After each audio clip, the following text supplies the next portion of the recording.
Hey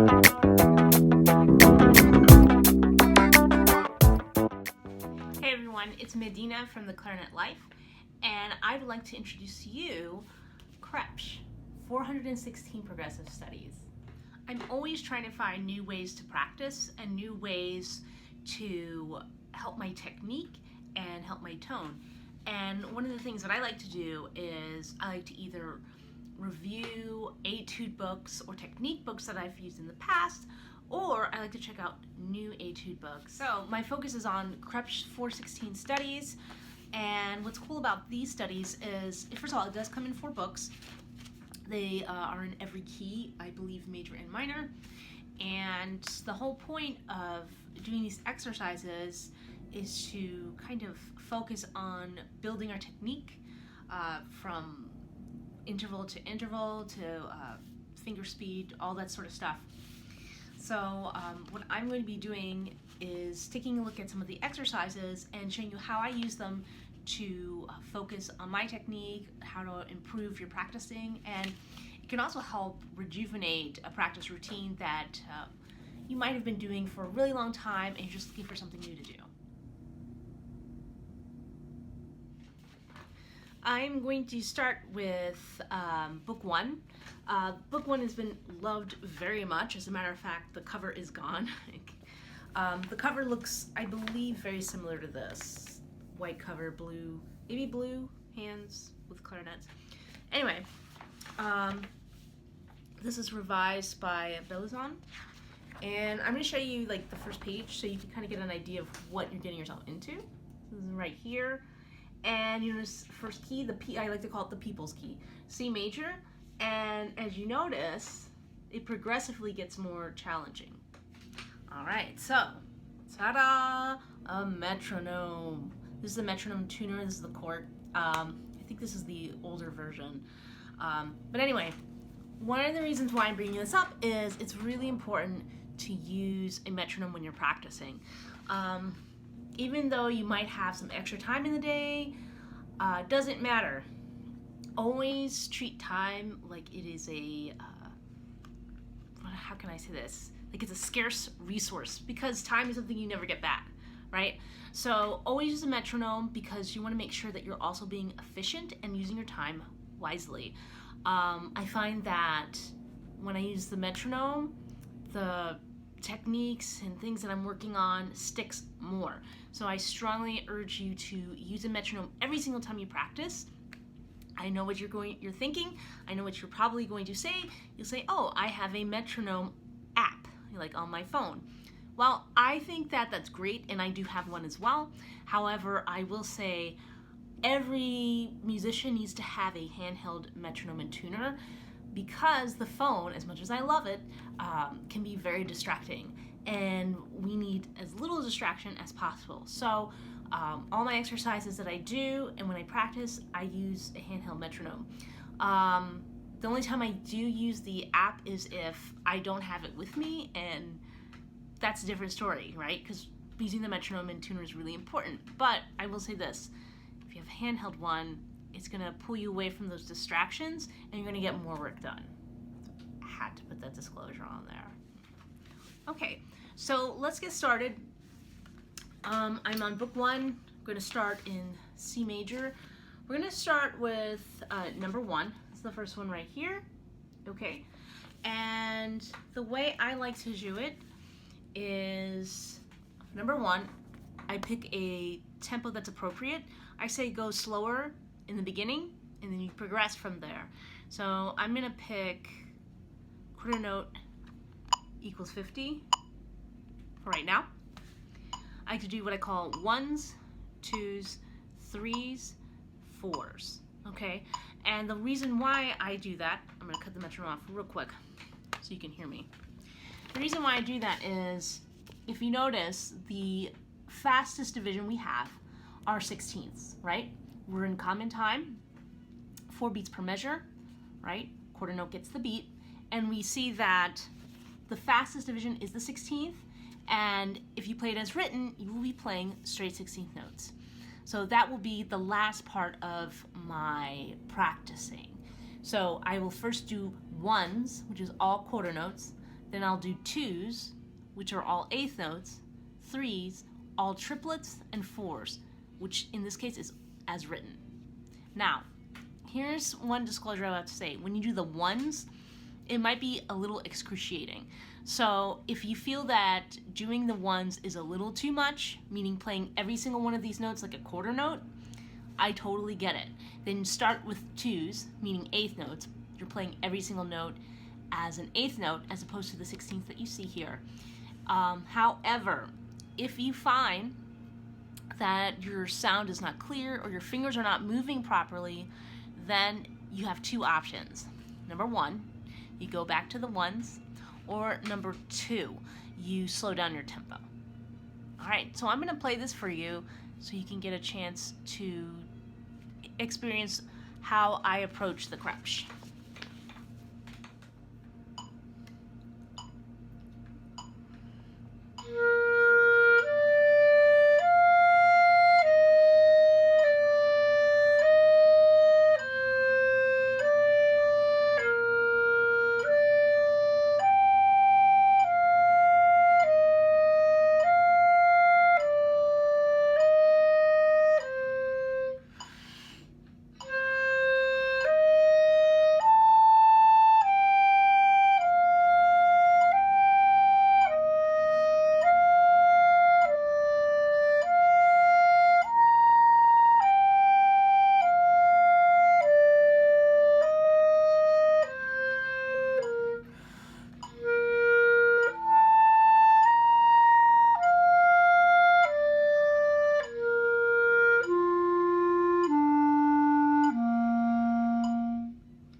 So that's what I call the ones.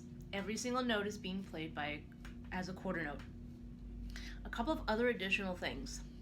Number one, I'm not right now doing the dynamics. It starts on piano, there's a crescendo, decrescendo, then forte, decrescendo to piano. I'll show you real quickly right here. You'll see all of these directives right here. However, one of the things that I think is important to remember is that you have to be hyper-focused. And right now, the two things that I'm being really hyper-focused on are evenness, and evenness of sound, and evenness of finger motion. So when I say evenness, those are the two things that I'm focusing on right now. Another thing that I want to mention is breathing. We have to be realistic here. If you're playing ones, it's going to be rather slow, right? Quarter note is a slower division than 16ths or eighth notes. So if you notice, when I need to breathe, I will stop at a downbeat. A downbeat is the beginning of the measure. I'll stop on the downbeat of that measure, and then I will restart on that downbeat to create that evenness that I need, okay? The other thing is, I think it's a really great idea to stick with the click, meaning that you want to make sure that you stay where the metronome clicks. So if you stopped at a note that's not where the metronome clicks, you start back at that note. That's going to be a lot easier when you're trying to get the time going. All right, so now I'm going to get into twos. Twos are the eighth notes. I'm going to put my metronome back on again.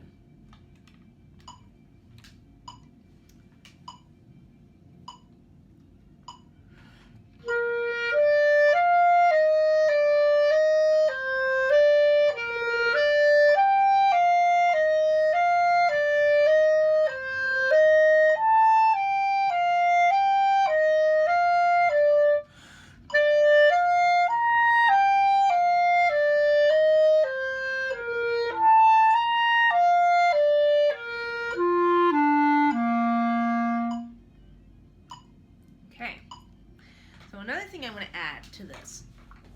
I'm going to show you the exercise. So you notice there's tonguing going on.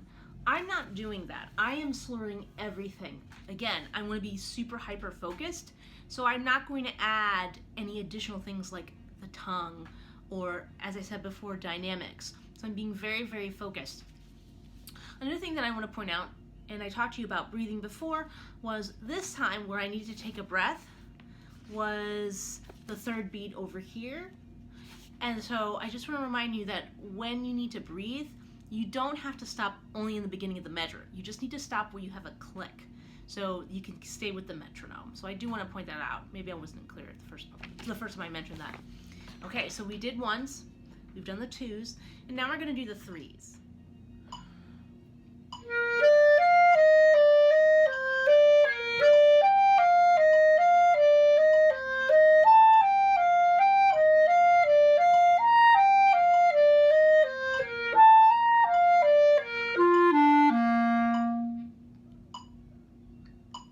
Okay, so you're probably feeling a little bit rocky on this. Here's the reason why.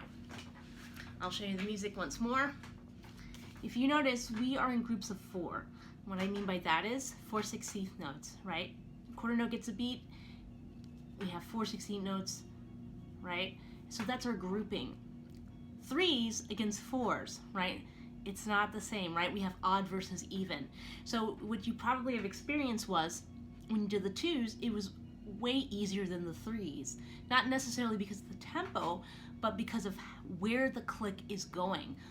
This kind of shifts that feeling of security, right? Strong beats, those groupings, that brings a lot of comfort to us. So when you have an odd division, like 3s, it can really shift things around. That's a good thing, right? We want to be resilient when we practice, and we also want to be resilient when we perform and when we have rehearsals. And that means getting used to the in-between feeling within the rhythm, right? Silence has all sorts of divisions within the universe. So this is really cool because it's going to help you with that. So I just want to add again, if you need to breathe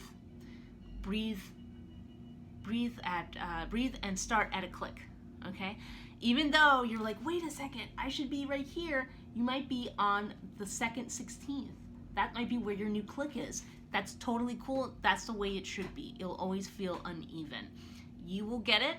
You just need to give yourself an opportunity to get used to that. And when you're playing more advanced music, you're going to experience that kind of feeling of not being on the beat in a nice, tidy, clean way. All right, last but not least, the 4s. Finally, right? So I call this as written. And what I mean by that as written simply is we're playing the work as written in terms of the rhythmic division. We're not completely playing it as written, because if we were, we would be doing the dynamics and we would be doing all of the articulations that are instructed. But all we're doing is focusing on our fingers and our tone, the evenness aspect of that part of our playing. So this probably feels much better in 4s as opposed to the 3s, but once you keep doing these exercises, you're totally going to get breeze right through it. So let's do the 4s.